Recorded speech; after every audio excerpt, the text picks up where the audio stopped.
আসসালামু আলাইকুম। আমি মোহাম্মদ রেজাল হালাদার আপনাদের সাথে আসি প্রতি মাসেই দেশের খবর।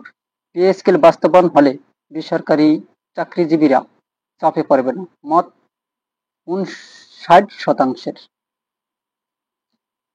তবে জরিপ অংশে নেওয়া ৩৮% মানুষ মনে করেন পে স্কেল বাস্তবায়ন হলে সরকারি বেসরকারি চাকরিজীবীরা চাপে পড়বে না, বাকি ৩% এর পক্ষে বিপক্ষে কোনো মতামত দেয়নি। হ্যাঁ পড়েছে ৩৮%। নতুন পে স্কেল বাস্তবায়ন হলে ১৫ লাখ সরকারি চাকরিজীবীর বেতন ১ লাখ দ্বিগুণ হয়ে যাবে। তবে দেশের বেসরকারি চাকরিজীবীদের ৪ কোটি পরিবার নতুন বেতন কাঠামোর বাইরে থাকবে। বেতন বেড়ে গেলে দ্রব্যমূল্যের দাম বাড়বে, এতে ওই পরিবারগুলো চাপে পড়বে। কিন্তু এমন পরিস্থিতিতে ৫৯% মানুষ মনে করেন পে স্কেল বাস্তবায়ন হলে বেসরকারি চাকরিজীবীরা চাপে পড়বেন না। দেশের শিক্ষা বিষয়ক পূর্ণাঙ্গ ডিজিটাল পাঠ্য পত্রিকা দৈনিক শিক্ষা .com-এর এক জরিপে এ তথ্য উঠে এসেছে। তবে জরিপে অংশ নেওয়া ৩৮% মানুষ মনে করেন পে স্কেল বাস্তবায়ন হলে বেসরকারি চাকরিজীবীরা চাপে পড়বেন, বাকি ৩% এর পক্ষে বিপক্ষে কোনো মতামত দেয়নি। গত ৩ নভেম্বর দুপুর থেকে শুরু হয় ৪ নভেম্বর পর্যন্ত এই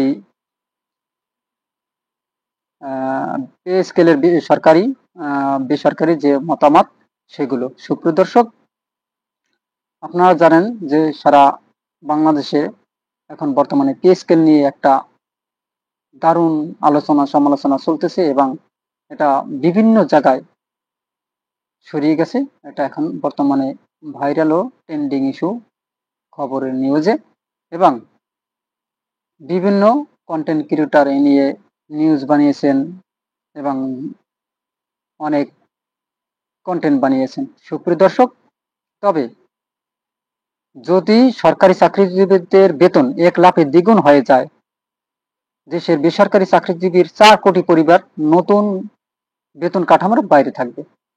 বেতন বেড়ে গেলে দ্রব্যমূল্যের দাম বাড়বে, এতে ওই পরিবারগুলো চাপে পড়বে। কিন্তু এমন পরিস্থিতিও ৫৯% মানুষ মনে করেন পে স্কেল বাস্তবায়ন হলে বেসরকারি চাকরিজীবীরা চাপে পড়বেন না। দেশের শিক্ষাভিত্তিক পূর্ণাঙ্গ ডিজিটাল পত্রিকা এবং বিভিন্ন RS বাংলা নিউজ 24 নামের যে ইউটিউব চ্যানেল, আপনারা সেটা সাবস্ক্রাইব করবেন এবং এ নিয়ে বিভিন্ন কন্টেন্ট তৈরি হয়েছে, সেগুলো দেখার আমন্ত্রণ জানানো হলো। এক জরিপে এ তথ্য উঠে এসেছে। তবে জরিপে অংশ নেওয়া ৩৮% মানুষ মনে করেন পে স্কেল বাস্তবায়ন হলে বেসরকারি চাকরিজীবীরা চাপে পড়বেন, বাকি ৩% এর পক্ষে বিপক্ষে কোনো মতামত দেয়নি। গত ৩ নভেম্বর দুপুর থেকে শুরু করে ৪ নভেম্বর দুপুর পর্যন্ত দৈনিক যে ওয়েবসাইট আছে এই জরিপ চালানো হয়। দৈনিক শিক্ষা .com পরিচালিত এই জরিপে অংশ নিয়েছেন মোট ২,০৮৩ জন ইন্টারনেট ব্যবহারকারী। হ্যাঁ ভোট দিয়েছেন ৭৮৩ জন এবং না ভোট দিয়েছেন ১,২৩৯ জন মানুষ। হ্যাঁ বা না কোনো মন্তব্য করেনি ৬১ জন। জরিপে প্রশ্ন করা হয়েছিল পে স্কেল বাস্তবায়ন হলে চাপে পড়বেন বেসরকারি চাকরিজীবীরা বলে আপনি মনে করেন কি? জরিপে হ্যাঁ এবং না এর পাশাপাশি মন্তব্য নেই নামের আরেকটি ঘর ছিল। এদিকে বিভিন্ন সূত্রে জানা গেছে সরকারি কর্মকর্তা কর্মচারীদের জন্য নতুন জাতীয় বেতন কাঠামো প্রণয়ন উদ্যোগ নিয়েছে অন্তর্বর্তীকালীন সরকার। ৯০ থেকে ৯৭% পর্যন্ত বাড়বে সরকারি চাকরিজীবীদের বেতন। ২০২৬ খ্রিস্টাব্দে ১ জানুয়ারি থেকে কার্যকর হতে পারে নতুন বেতন কাঠামো। নতুন পে স্কেল বাস্তবায়ন আসবে বাড়তি অর্থের চাপ। নতুন কাঠামোতে শুধু যে সরকারের ব্যয় বাড়বে তা নয়, সরকারের রাজস্ব আয়ও বাড়বে বলে মনে করেছেন সংশ্লিষ্টরা। শিক্ষা সহ সব খবর সবার আগে জানতে RS বাংলা নিউজ 24 ইউটিউব চ্যানেলটির সঙ্গে থাকুন। ভিডিওগুলো মিস না করতে চাইলে এখনই RS বাংলা নিউজ 24 নামের যে ইউটিউব চ্যানেল আছে সেটাকে সাবস্ক্রাইব করুন এবং বেল বাটন অন করুন, ক্লিক করুন। বেল বাটন ক্লিক করার ফলে আপনার স্মার্টফোন বা কম্পিউটারের স্বয়ংক্রিয়ভাবে ভিডিওগুলোর নোটিফিকেশন পৌঁছে যাবে। তবে সুপ্রিয় দর্শক, আপনার মতামতগুলো অবশ্যই মূল্যবান মতামতগুলো কমেন্টে জানাবেন। আসলে এই পে স্কেল যদি বেড়ে যায় তাহলে কি সরকারি আহ, কর্মকর্তা কর্মচারীগণ এবং বেসরকারি কর্মকর্তা কর্মচারীগণের ভিতর কোনো প্রভাব পড়বে কিনা অবশ্যই আপনারা কমেন্টে লিখবেন। যদি সরকারি কর্মকর্তা কর্মচারীর বেতন বেড়ে দ্বিগুণ হয়ে যায় তাহলে বেসরকারি যে প্রতিষ্ঠানের যে কর্মকর্তারা আছে তারা কিন্তু প্রায় 4 কোটি পরিবার, অর্থাৎ সরকারের চেয়ে কিন্তু বেসরকারি পরিবারগুলো অনেক বেশি। এখন তাদের বেতন যদি লাভ দিয়ে মনে করেন 50,000 60,000 হয় বা সর্বনিম্ন হবে তাদের সম্ভবত 35,500 বা 32,500, তাহলে বেসরকারি সর্বনিম্ন বেতন কত বলে আপনারা মনে করেন?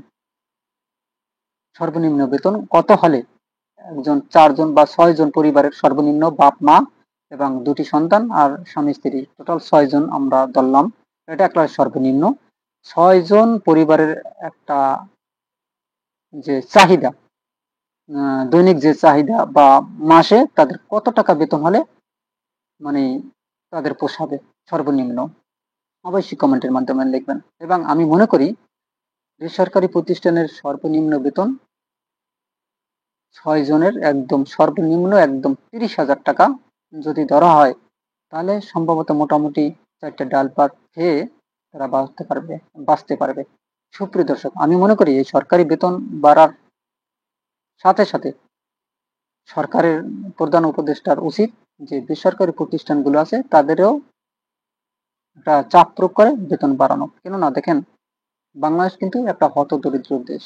এখানে যে মজুরি দেওয়া হয় শিল্প কারখানা বা বিভিন্ন গার্মেন্টস শ্রমিকদের যে যে বেতন দেওয়া হয় তা খুবই নগণ্য। অন্যান্য দেশের পার্শ্ববর্তী দেশের তুলনায় যে আমাদের পার্শ্ববর্তী দেশ আছে, অনেক দেশ প্রতিবেশী দেশ, তাদের তুলনায় অর্থাৎ দ্বিগুণ কম। অর্থাৎ পার্শ্ববর্তী দেশ অন্য দেশে যদি বেতন হয় মনে করেন 40,000 বা 50,000, আর বাংলাদেশে দেওয়া হয় মাত্র 20,000, 17,000, 18,000 বা 20,000, সর্বোচ্চ 20,000। সুপ্রিয় দর্শক, আপনারা কি মনে করেন এই বেতনটা কি 6 জন পরিবার নিয়ে খাওয়া দাওয়ার মতো একটা অর্থ বর্তমান বাজার? অবশ্যই কমেন্টে লিখবেন। আমার মনে হয় 6 জন পরিবারের মানে সর্বনিম্ন মাসিক একদম 30,000 টাকা যদি করা হয় তাহলে সবচেয়ে বেটার হবে। তা না হলে যে দৈনিক চাহিদা মেটাতে গিয়ে হয়তো বা মানুষের অনেক কষ্টের দুর্দশার শেষ হবে না। কেননা আমি চাকরি করি, আমি বুঝি, আমারও ফ্যামিলি আছে, যে তাদের নিয়ে যে চলতে যে কতটা কষ্ট হয় আমরা জানি। অর্থাৎ যে 6 জন একটা ফ্যামিলিতে ভাই বোন মিলে মনে করেন 6 জন একটা সর্বনিম্ন ধরলাম, 6 জনের একটা ফ্যামিলি নিয়ে যদি বসবাস করতে যায় তাহলে সর্বনিম্ন 30,000 টাকা বেতন হলে মোটামুটি ভাবে চলা যায়, নতুবা কষ্টের কোনো শেষ থাকে না। মানে দিন আনতে পান্তা ফুরায় এরকম একটা অবস্থা। তবে বহির্বিশ্বের সাথে তাল মিলিয়ে বাংলাদেশকে যদি চলতে হয় অবশ্যই শুধু সরকারি না বেসরকারি প্রতিষ্ঠানেরও বেতন বাড়ানো উচিত বলে আমি মনে করি। সুপ্রিয় দর্শক, আপনারা কি মনে করেন কমেন্টে লিখবেন এবং আর এস বাংলা নিউজ 24 কে সাবস্ক্রাইব করুন, লাইক ও শেয়ার দিয়ে সবার মাঝে ছড়িয়ে দিন এবং সবাইকে দেখার সুযোগ করে দিন এবং সবাই জোর আওয়াজ তুলুন যে সর্বনিম্ন বেতন সরকারি এবং বেসরকারি বুঝি না প্রত্যেকটা প্রতিষ্ঠানে সর্বনিম্ন বেতন 30,000 করা হোক। এই দাবি রেখে আমার ভিডিওটি এখানেই শেষ করছি।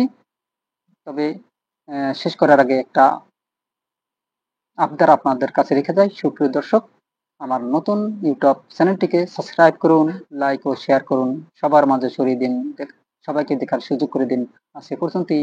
আসসালামু আলাইকুম রহমতুল্লাহি ওয়া বারাকাতুহু।